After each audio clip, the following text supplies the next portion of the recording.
Hi, I'm Rick Maurer, and I'm really delighted to be on this show with Phil today. And just so you know who I am, I write about change management. In particular, I'm interested in two questions. Why do people support us, and why do they resist us? And I continue to write books about that and all that.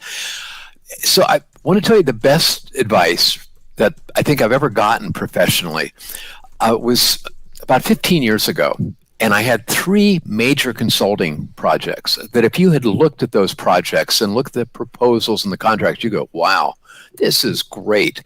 I mean, they looked like good work. They were lucrative. I mean, everything you would want. And I ended up hating all three of them. I mean, one of them, I had said yes to something that would have excited me 10 years before that, and it no longer excited me. And I didn't pick it up until way late in the process. And what I was doing was phoning it in. And I'm really embarrassed to say that, but I was. The other two were between management and labor, two very different situations. And they just were acting in bad faith. And basically, it was kind of like, well, if we bring this guy in, we say, well, we did everything we could do. We hired this guy, he's written books. And they didn't really want to do the things that they had to do. So I was saying to my wife, Kathy, and I said, look, maybe I'm not any good at this anymore. And she said, well, I don't think you've lost your skills in the last 6 months. Maybe you were never any good. And by the way, she knew that would get me to smile. We do not have a strained marriage by any means. And she said, look, a lot of guys your age are retired and you've just started playing music again. Why don't you back off from work a little bit and play more music? I mean, you really love it. And I didn't do that, but it was swirling around in my head. And I was talking to a friend of mine, Kim, and I told her the story. And she said, so why aren't you listening to your wife? And I said, well, I don't want to ever retire, but I want to know the money is there in case for some reason I changed my mind or I really had to do that. And she said, oh, how much more money do you need? And I said, I don't know. And she said, that'll keep you working. And I put together what Kim had said and what Kathy said, and ended up with doing something that I wish I had done years and years before that. And that was I decided I'm only going to take on projects that give me as much pleasure as music. And my horn is sitting like within arm's reach right here. Today, I will pick up the horn and practice for a couple of hours. And it's not the big gigs. I like playing big gigs once we can start playing gigs again, but I love practicing. I just love having the horn in my hands playing. And so when I get a call and say, hey, could you help us with? I'm really listening is not only am I a good fit for it, but am I a good fit for it from my standpoint too? Like, oh yeah, this would give me the same kind of pleasure that music does. So that's the best advice I ever got.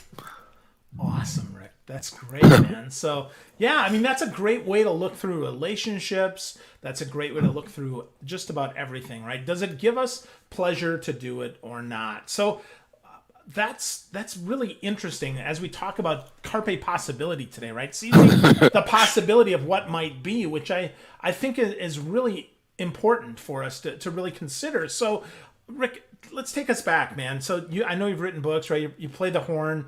Talk to me though. How did this get started? Your interest in possibility and what might be. Well, it actually started kind of by chance in graduate school. I'd gone to music school, and then in graduate school, I was studying in a program where I was going to go out and work in schools, and I was going to work with emotionally disturbed kids. These kids, who some psychologist had said they're disturbed. And the philosophy of this graduate program is, a lot of these kids aren't disturbed. It's the schools that are disturbed. And so your job really is to change the school system. And if you can change schools, you'll have fewer kids running around acting disturbed. I bought that then, and I still buy it. But when I got out of school, I got my first real job. And you can imagine, here I am, 25 years old. I walk in, I just gotten out of the Army, out of graduate school, and I walk into a school. Here's teachers who've been there 20, 30 years. And I go, hi, I'm here to help. And they go, well, that's really nice, young man. You sit right over there, and the moment we need help, we're going to ask for it. And every time I would come up with an idea that I, of course, thought was brilliant, it would go nowhere. And that started it. And as I was teaching, I would keep doing things and keep saying, how come they listen to other people and they don't listen to me? And after about 8 years of teaching, I had learned about the field of organization development, and so went back to school, was studying that. But that whole thing stayed with me: is how come some people are able to get their ideas across and others not? And that's what got it all going. And it's still, I think I've got some really good answers to that, but it's still a work in progress. Wow. No. Wow, that's interesting. That, I mean, that ties nicely back to your whole, it's the school, and maybe I'm not so good, but I know that I am. And I've got insight here, right? I mean, even as a 25-year-old, I can only imagine how you still had value even though nobody was listening to you. So how did you crack that? Like, what was the first thing that you discovered there? Because that's so fascinating to me, because I started out going to school to teach, and I suffered from a lot the same, Rick. Yeah. It's how did I discover it? Well, a big thing that happened is a lot of my clients were really in the late 80s were really saying, man, we're facing a lot of change and a lot of resistance and blah, blah, blah, blah, blah. What can we do about it? And so I started searching the business press, and I remember doing a literature search. This is back when you actually had literature and not Google. And I just typed in, like for Fortune and Wall Street Journal, the phrase resistance to change. And one word kept coming up, one verb, and it was to overcome. We need to overcome resistance. Now, I get the sentiment, but that actually works against it. In my experience of saying, I'm here to help, man, when you push back against resistance, you actually are inventing more resistance, And so, well, what do I mean, I've been studying Aikido and Tai Chi, both martial arts, that really use the energy of the other person. And so you're not, in fact, in Aikido, some schools of it, there are no attacking moves. You can't do an aggressive move. You can only do it in response. I was looking at that, and then I started studying at a place called the Gestalt Institute of Cleveland. And the Gestalt approach to resistance is people resist for a good reason. We need to respect that. And if you respect it, and listen to it, people are far more likely to start breaking down some walls and starting saying, well, what about this? What about that? That doesn't mean people are a pushover, but it was a very different approach. And of course, they were talking in psychological language, and I realized my clients who were IT people and engineers would not like that. And so I started trying to translate it, and then ended up coming up with my own model, and was trying to prove it as I was working. And I found more and more this model I was coming up with was helping me, I hate to say get my foot in the door because I don't operate that way, but in conversations have more connection with people, and consequently, not only would they get more interested in what I was saying, I would tend to get more interested in what they were saying too, which really kind of goes against that. We got to overcome it. So if Phil will just shut up, I'm going to go ahead with my sales pitch here. No, that's so interesting. I mean, the biggest thing that I heard from that is that people resist for a good reason. Mm-hmm. And it's our job, whether we're in sales or coaching or consulting, to find that reason out. Yeah. Right? So that we can actually be there for us or for them, right? So we can actually be present for them and be part of that. And it's interesting because if we get back to it, right? If we get back to what you said there, and the basis of your work, why do people support us and why do they resist us? I would say that people support us for a good reason as well. So as much as they resist, right? So talk to me about that. Let's talk about support, because we could talk about resistance all day and why that is. Yes. But let's use the positive energy here. Let's talk about support. So how do we help people be more open to supporting us? How do we get them, how do we trigger more energy, right? Because your new book, Seizing Moments of Possibility, is about triggering energy and forward momentum on this. So let's talk about that. Let's talk about triggering some of that energy, please, Rick. Okay, good. Do you mind if I start with the negatives just real quick, and then I'll move to the positive? Of course. Okay, Absolutely. It'd be real quick. Okay. What I ended up coming up with are 3 levels of resistance. And I only say level because level 1 is the easiest to work with. And here's what they are. These phrases I got from my editor, Leslie Stephen. And they basically are, I don't get it, I don't like it, or I don't like you. And all 3 of those can work against you. And I can say more about that. But let me move to the positive side, which is your question, is each of those has a positive counterpart. So what we need if we're going to influence other people, whether it's on a big project or a tiny thing just between you and one other person, people need to understand what we're talking about. That's level one. They need to like it. And by that, I mean, they're leaning in. They're going, oh, that's interesting. Yeah. What about this? What about that? They're engaged with it. And the third is they have sufficient trust and confidence in you to say, oh, okay, I don't quite get it yet, but I trust this person enough. I'm going to keep listening because generally they're on a good track for something. And those three kind of energies are always alive, either working for you or against you, always. And so it's in our best interest to be paying attention to those three things. So for instance, let's say, since we can see each other, let's say I was trying to influence you right now. If I start talking and saying, well, you know, the basic of the theory is da da da da da, that's all level one. And if I start to see your eyes going, or you're looking at your watch and go, I hope this is over, it's a signal to me that maybe I made my point. Maybe it's something else going on. And so I can start looking at the I like it or I don't like it. And I go, what would interest this guy? And does he even know me well enough that he would have enough trust in me for me to be talking about something? So those kind of things are always in my mind. And so the resistance and support are in the dance between you and me. It's not, I'm not saying, well, you know, Phil, he scores a 3 on da da da. It's not that at all. It's what's going on in this little field, this little relationship between you and me, or you and 1,000 other people.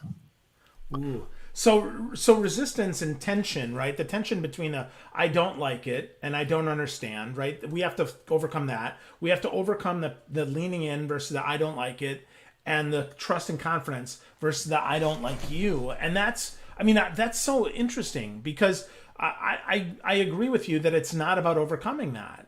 It's about understanding that, accepting that, and moving and trying harder maybe to do that.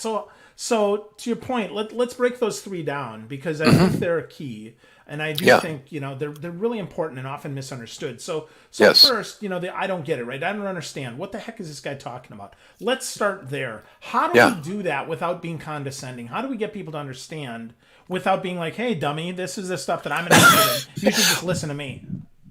Well, right there, I mean, that last phrase is absolutely key to that. That once I've explained something, if I'm doing it in clear English or whatever language you're using, if I start saying more than that, I run the risk of treating it.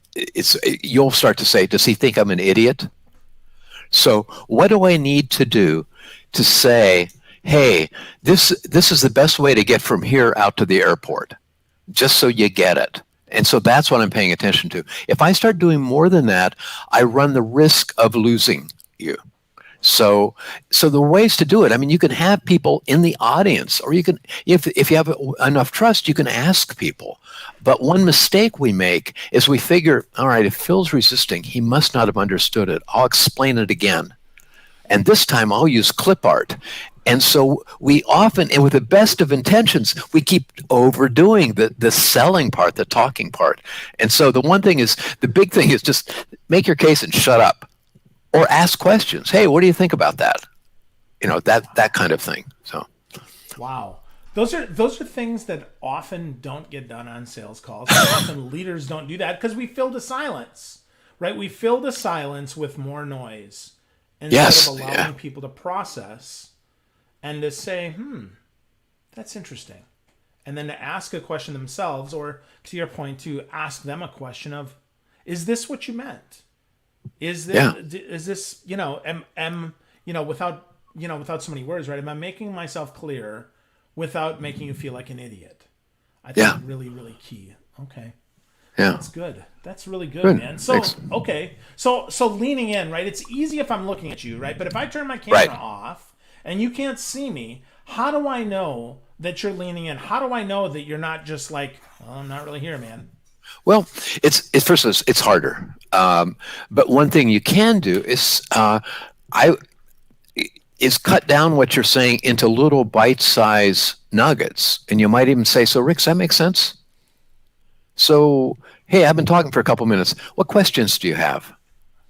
And you might get questions. You might start to get pushback. So does this mean we're all going to lose our jobs? Does this mean, which is starting to go to level 2 thing, but leaving a lot of space, as you were suggesting, just leaving a lot of space, but with some invitation for people to engage during that space.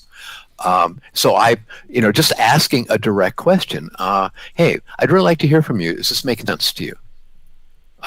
If not, where am I being unclear, or things like that. But all I'm looking for at that level 1 is, do you understand it? It doesn't mean you're going to buy it or that you like it. It's just you understand what I'm talking about. And so I ought to be able. I have to keep cutting myself back from what I'm saying. So, which is so interesting.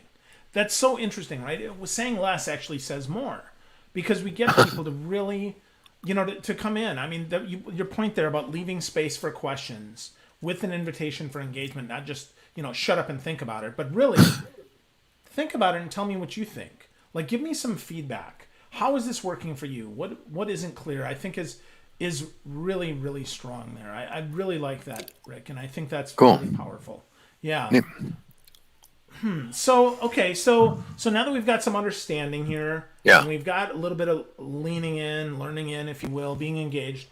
Yeah. Now we get to the interesting part, and this is the trust and confidence. And I would, I know just from my experience, this is not something that happens in a conversation. This is something that happens over the lifetime of the relationship. Yeah. Right. This is something that builds over time. But how do we start the trust and confidence? How do we start that? I mean, do we read them our CV, or what's the way that we start this? Yeah, that'd be the bad way. That's one way to do it, though. Well, first of all 3 of those are alive all the time, so I can't just start with facts and figures. I've got to be presenting it in a way. And let me tell you a quick story. I was working with a software development company. They were having an off-site retreat, and on Friday night they had a big gala thing. So a lot of people stayed up late and dancing and drinking. 8 o'clock Saturday morning, people had to make presentations to each other. And this one poor guy had the 8 a.m. slot. And I had nothing to do then. So I got up, got coffee, sat in the back of the room just to watch. And he starts presenting his idea. He clearly had thought it through his presentation, but during the entire 45 minutes, he was looking at his computer screen and they could see the slides projected. He never looked up. And what he missed was, and that's a guy who really spent time preparing to make it clear, but he missed that, like the guy in front of me was doing a crossword puzzle in the paper. Other people were moving to the back of the room to get coffee and pastries at 8 o'clock in the morning. That makes sense. But they stayed there and they started holding conversations, whispering. And because he's so much just looking at his screen, he's missing all of that. Now, what he could have done, when I talk about like seizing moments of possibility, is if he had just put a note into himself after 5 minutes, stop and say, hey, so what do you think so far? Or, hey, folks, I'm really excited about this, but I know it's Saturday morning. Are you with me? Or not? You could joke about it, but you need that feedback loop, because what happened at the end of it, he said, well, that's it. What questions do you have? And there was nothing. And I remember he folded up his laptop and walked off. And I suspect the guy never had an idea what hit him. And the data was right in front of him. I mean, it was saying, bam, this is not going over. And it wasn't that he wasn't prepared, but he was prepared with his message and not prepared with engaging with the audience. So the more we can do that, the better off we are, I think. That's funny. Yeah, being intentional about adding in some feedback loop time is a great way for new presenters and new leaders to really see what's going on and to see if what we're saying is resonating. And that is about saying less. That is about being present for that. Because I'll tell you, we used to call those the hangover session, Rick. It'd be the day after the conference party. When I was in corporate, it'd be like, yep, you got the 8 or 8:30 slot, the breakfast bite at 7:15 after the conference party, and people are like, Yeah, I'm here, but and if you didn't engage, if you didn't ask, if you weren't present with them, the 7 people that did show up never heard you again because you were dead to them, right? And that's Yes, so exactly. wow, wow. Yeah. That's so interesting. That's so And the sad interesting. thing, and you know, and it sticks with me because I've made the same mistake. You know, and the good news is that if we just step back, there are, I would say, literally hundreds of little moments of possibility when we could stop and ask a question, or we could really pay attention to, there's a lot of side conversations, or I seem to be losing them there. I mean, it's, man, if we're just focused on the data, it's like we've got this narrow laser like vision and we're missing all the stuff that's going on around us. So, Wow, wow. That's so right on. That's so interesting because I've made that mistake too. I've been the presenter at the hangover session and failed miserably as well. yeah, And I hope I've learned from that. I do a lot more presentations now, so yeah, that's fun. So and one of the things you talk about in the book, I think we'll kind of blend it together, if you will, and that is the whole idea of thinking like a barista. I really yeah. think that's such a powerful idea here. So talk to us about how we do that as a leader, as a salesperson, as someone who needs to get our ideas through. Yeah.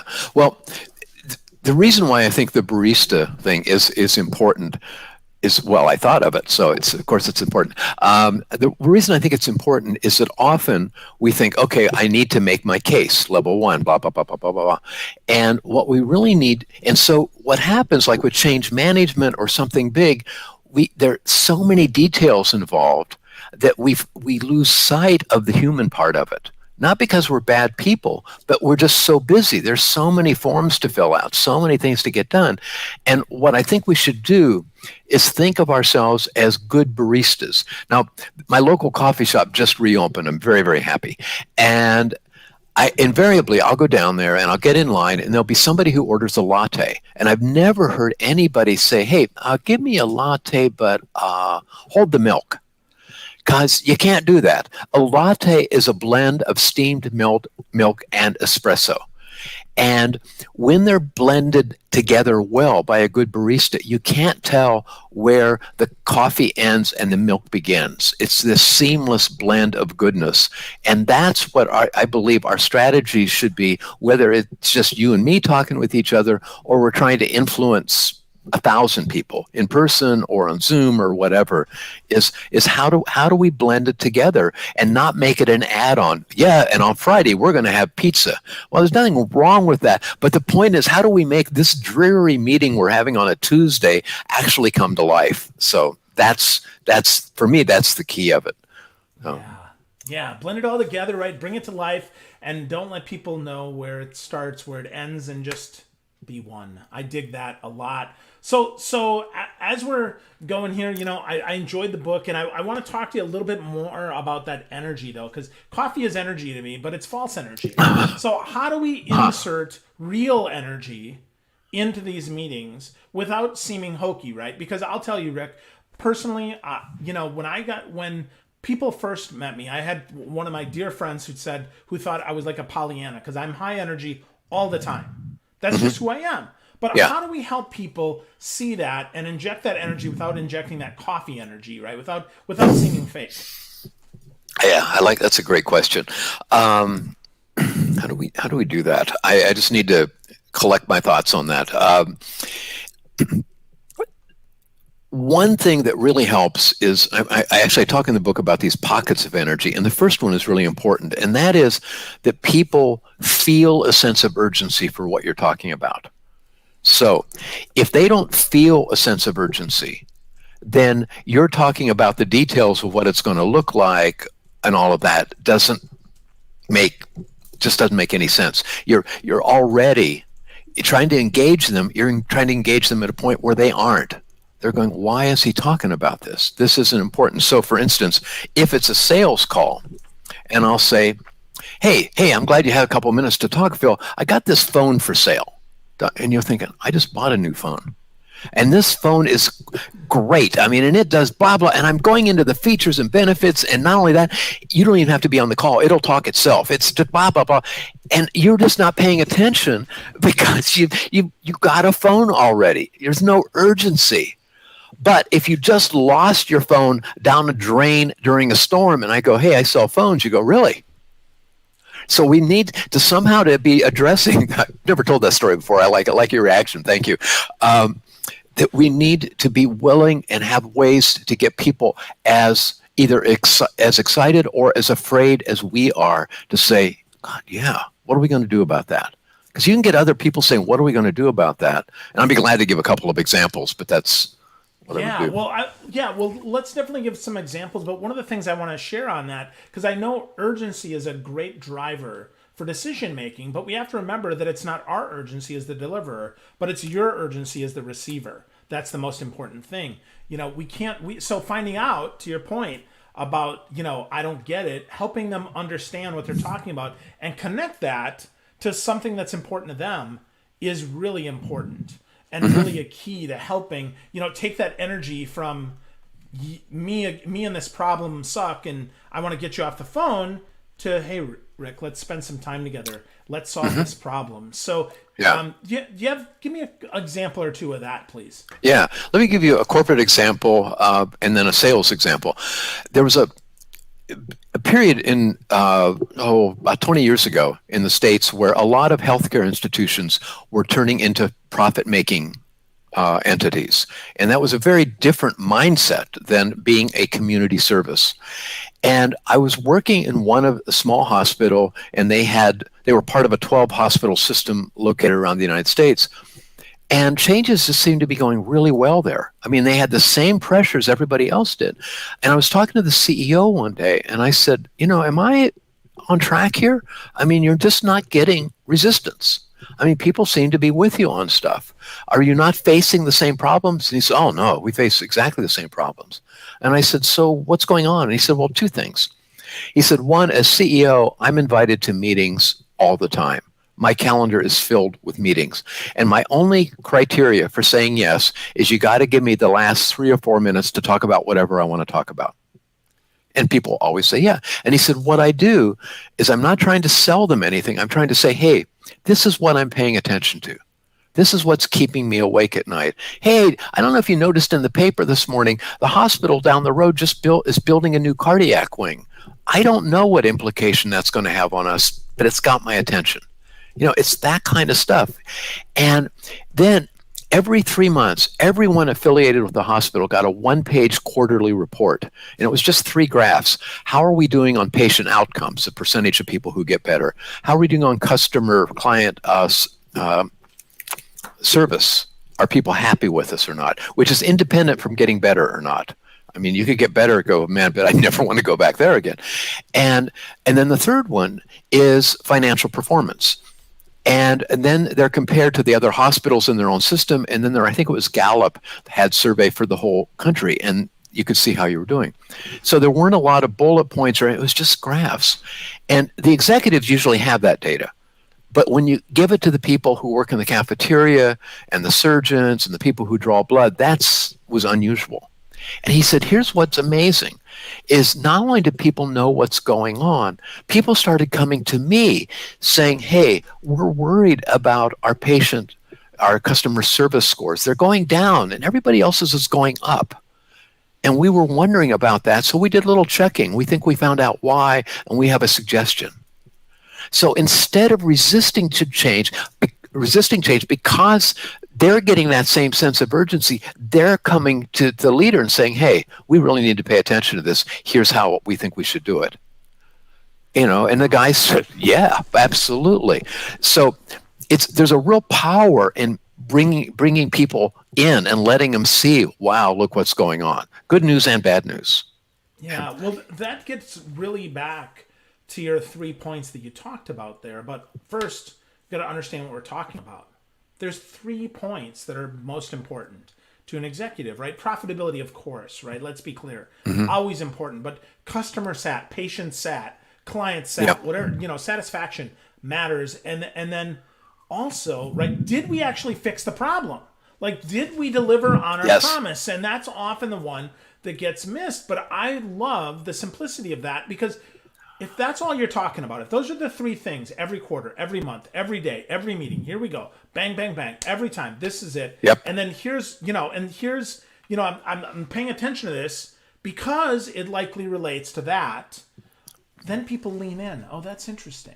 Yeah, absolutely. Right? That's it. Right now, I'm engaged. Yeah, and what you helped me remember is, one, the beauty of the simplicity of that, and the simplicity isn't three dinky little points. There are three key things that drive a business. Big rocks. Yep. Yes, yeah, and just the power of that, and then how it gets reinforced is something that's just missing in a lot of places, and it's absolutely avoidable. But you got to trust people with information. By the way, I want to give a sales example. Neil Rackham wrote a book a number of years ago called Spin Selling, and he got hired by some company. Said, I want you to follow our best salespeople around, and I want you to find out their closing techniques. So for any of your viewers who aren't in sales, a closing technique is, what are you things you're closing to try to get the people to buy? So how many of these cups would you like today? That kind of thing. And there's hundreds of them, and a lot of them have names and that. And it's been around since probably the early part of the 20th century. So he followed the better salespeople around, and he gets together with the executives, and he says, so what did you learn? And he said, they don't use closing techniques. He said, no. He said, what did they do? And he said, I told you what they do. They go in, they ask a lot of questions, they are creating relationships, but they don't try to close the sale. And he got fired. But from that, he said, no, I'm on to something. And he ended up kind of creating his own business and writing this book, which I think is brilliant. And the better salespeople, I'm not talking about you need to buy a new toaster and you need it by tomorrow morning, and you say you're going to go out, and that's a different thing. But it's the kind of big thing that people go, it's that big thing where the relationship and really listening to what they need, as well as what you're trying to deliver, really makes a huge difference. And better salespeople will go, well, yeah, that's what you do. But I'm amazed at how many salespeople don't do that, and also how many change people forget that kind of wisdom that we could learn from the better salespeople. So. I love that. And I totally agree. It's about listening. It's about sharing back. It's about reflecting. It's about leaning in, right? And giving our energy to the solution instead of the problem in many cases, and helping people get there so that they can develop that trust and that confidence. Yeah. Because sometimes the solution isn't available, right? Sometimes the real solution we don't have access to. Sometimes we just have to take a step towards it, and we don't always get the whole thing. Mm-hmm. So that's so interesting. A lot of stuff there. A lot of stuff there, Rick. I really dig that. I really enjoy this is what I'm paying attention to. The leaving space for questions. I think that's really important. The big thing that I'm getting from you here today is that we really have to understand why people are either resisting or why they're open to the change, so that we can be with them. So how do we seize it, Rick? How do we, how do we carpe possibility as we're making this home, man? How do we seize the possibility that's in front of us and actually embrace the change and make things better? Okay. Well, unless you're doing it already, I would say start small. I would start with tweaking what you're already doing. I mean, there are consultants who will say, oh, we're going to bring hundreds of people together and do da-da-da-da-da. And some of that can be really valuable. But if you haven't done that before, that's not the place to start. So what I would start with is that meeting you got on the schedule tomorrow morning, and you go, oh, it's Wednesday again, or whatever, and we got to do that meeting. Why is it so deadly? And what's one little thing that you could do that might make a difference in energy without making big changes? You're not going to change the hall. You're not going to bring in pizza. You're not going to do any big thing. But what's a tiny thing you could do without adding time to the meeting? So, for instance, we never leave time for question and answer. Or we never really have a call to action at the end of the meeting saying, okay, so we've decided A, B, and C. So by the next time we meet, we're going to have made this kind of progress and that kind of progress. That kind of call to action, which is essential. Or it might be, in those meetings, I do 90% of the talking. What if I make sure that I only talk for X number of minutes and then leave it open for questions or to hear from other people? I mean, and what I would do is start small so it can be an experiment. So if it doesn't work, there's no harm done. But you're starting to get comfortable, hopefully, with this notion of engaging people in a little bit different way. And if you have a lot of guts, just ask somebody over a cup of coffee, say, hey, what do you what could we do to make that meeting just a little bit better? I honestly, I would start right there. I would actually start before that. I would start with what Yogi Berra, the great philosopher in baseball, he played baseball too, I hear, said is you can observe a lot just by watching. And I would just start today by going into a meeting, if you're not the one in charge, and watching energy. Just watching it. It's fun to watch other people, dig holes for themselves. And it's also fun to see, wow, how come when Phil's speaking, people are taking notes, they're literally leaning forward. What's he doing? What's going on there? And so that's a great place to start. And then I would start just by these little tweaks before you ever go into the really big things, because you can just get really scared really quickly if it's this big thing and man, there's just too much writing on it. So wow. Great tips to bring us home, Rick. You start small, first by watching, paying attention, taking notes, observing what's there. Be like Yogi Berra, right? I love that. Really cool. And then think about one thing you can change in the next meeting that you dread. How can you change the energy without adding time to the meeting? I really, really love that, Rick. That's a great way to take us home here. Your book is fantastic, by the way. Congratulations on that. If you want to get to know Rick Maurer, visit rickmaurer.com. That's MAURER.com. You can get his book. He's giving it away for free, if you can believe that. Seizing Moments of Possibility. It's fantastic. Easy read, applicable read, which is what I love. Rick, but if you had a favorite place, if people want to give you feedback, if they want to connect with you more, where would you like them to go? Sure. Well, two things. One, I have an account on LinkedIn, and if you do Rick Maurer, you'll get it. There, I think there's another Rick Maurer, but you'll see my picture. It's not a hard one. It's not a common name. It's not hard to find. The other thing is they could just do rick@rickmaurer.com and an email would get right to me. Cool. That's great. Well, thank you for sharing some of your energy today, my friend. I learned a lot. I know we shared a lot, and hopefully we added some urgency for folks so that they can understand that it doesn't take a lot of effort, but it does take a lot of attention to shift the energy and to Carpe Possibility. Thank you, Rick. I really appreciate it. Yeah, thank you, Phil. This has been great. I've really had a great time. Thank you. Bye-bye.